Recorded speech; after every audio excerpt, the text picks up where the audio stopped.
Tahukah kamu bahwa di dalam mata kita ada bagian-bagian yang memiliki ciri dan fungsi masing-masing yang saling terhubung membentuk indera penglihatan? Nah, kali ini kita akan belajar bagian-bagian mata beserta fungsinya. Adapun bagian mata yang pertama yaitu kornea, merupakan lapisan terluar dari mata yang terlihat bening. Kornea berfungsi melindungi bagian mata di belakangnya dan membantu memfokuskan bayangan pada retina. Yang kedua, yaitu pupil. Pupil adalah bagian berwarna hitam yang terdapat pada tengah-tengah mata. Pupil berfungsi sebagai jalan masuknya cahaya ke dalam mata. Pupil dapat melebar dan mengecil. Pupil akan melebar saat kamu berada di tempat gelap untuk menangkap lebih banyak cahaya. Sebaliknya, pupil akan mengecil saat kamu berada di tempat yang lebih terang. Setelah cahaya masuk ke pupil, selanjutnya jumlah cahaya yang masuk ke mata akan diatur oleh iris. Iris adalah bagian mata yang berwarna pada mata yang mengelilingi pupil. Warna iris inilah yang membuat mata menjadi terlihat berwarna-warni.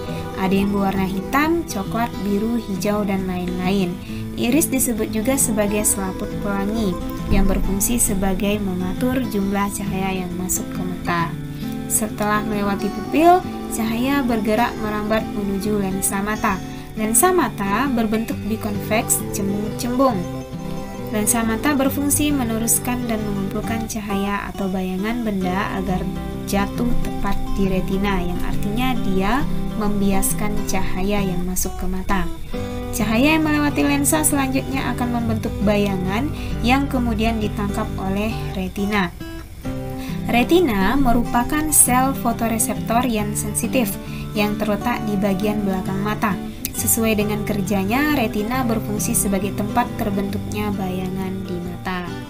Mata normal dapat melihat benda-benda dekat dengan jelas pada jarak 25 sampai dengan 30 cm dan benda-benda jauh pada jarak tak terhingga. Namun, ada sebagian orang yang tidak memiliki mata normal. Berikut beberapa gangguan pada indera penglihatan, di antaranya yang pertama adalah hypermetropi atau disebut dengan rabun dekat. Penderita rabun dekat tidak dapat melihat benda yang berada pada jarak dekat, yaitu lebih kurang 25 sampai dengan 30 cm dengan jelas karena bayangan yang terbentuk jatuh di belakang retina, sehingga bayangan yang jatuh pada retina menjadi kabur.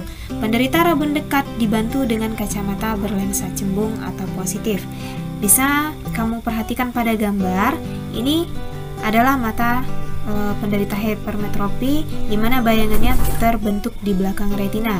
Dengan bantuan lensa cembung atau lensa positif, maka bayangan yang tadinya terbentuk di belakang retina akan tepat di retina. Yang kedua adalah miopi atau rabun jauh. Seorang penderita rabun jauh tidak dapat melihat benda yang berada pada jarak jauh atau tak hingga dengan jelas. Hal ini karena bayangan yang terbentuk jatuh di depan retina. Penderita rabun jauh dibantu dengan kacamata berlensa cekung atau negatif. Nah, dapat kamu lihat pada gambar bahwa penderita miopi itu bayangan terbentuk di depan retina. Maka dibantu dengan lensa cekung atau lensa negatif membuat bayangan terbentuk tepat di retina. Yang ketiga, presbiopi disebut juga rabun tua. Kelainan jenis ini membuat si penderita tidak mampu melihat dengan jelas benda-benda yang berada di jarak jauh maupun benda yang berada pada jarak dekat. Penderita dibantu dengan kacamata rangkap atau bifokal yang memiliki lensa cembung dan cekung. Yang keempat, astigmatisme atau silinder, gangguan pada mata karena penyimpangan dalam pembentukan bayangan pada lensa. Hal ini disebabkan oleh cacat lensa yang tidak dapat memberikan gambaran atau bayangan garis vertikal dengan horizontal secara bersamaan. Penglihatan si penderita menjadi kabur. Penderita dibantu dengan lensa silindris.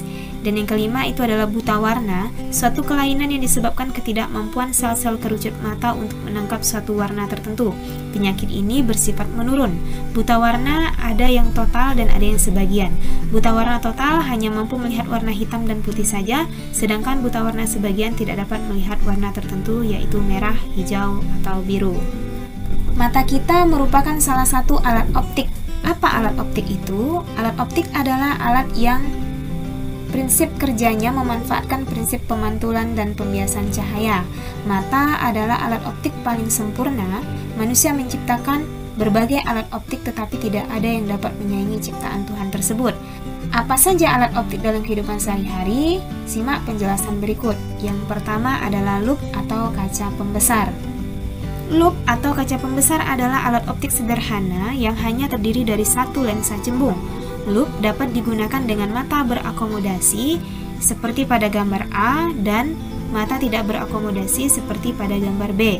Bayangan yang dihasilkan lup bersifat maya, tegak, dan diperbesar. Yang kedua, mikroskop. Mikroskop adalah alat yang tepat untuk melihat benda-benda kecil. Mikroskop memiliki dua lensa utama, yaitu lensa okuler dan lensa objektif.